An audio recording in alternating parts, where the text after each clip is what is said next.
The other day, I was invited by Gardy Labat, a theater impresario now based in Bohol, to the Halili Dance School at a fundraising event for a dance group from their province, which will be competing at the International World of Dance in LA this July.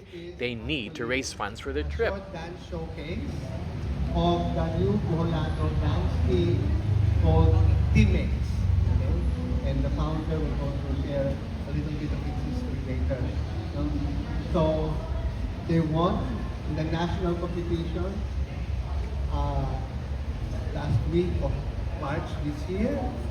National testing 49 other dance groups. Okay?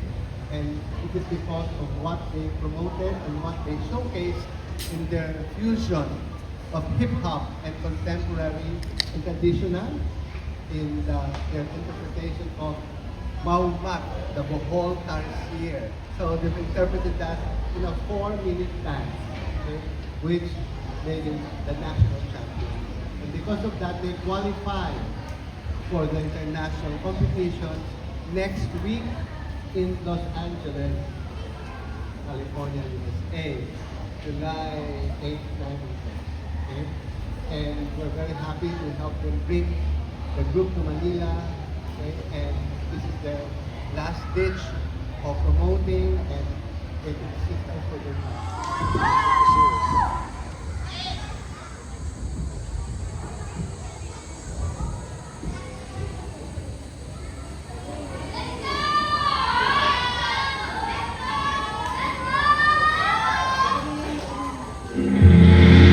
From the ancient forests of the Philippines, the Philippine tarsier is one of the smallest primates on Earth, a living wonder that has ruled this island for more than 45 million years.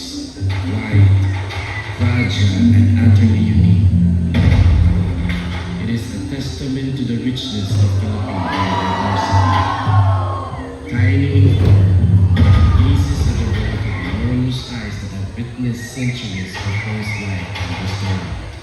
Significant enough to carry a nation's pride.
That was just outstanding.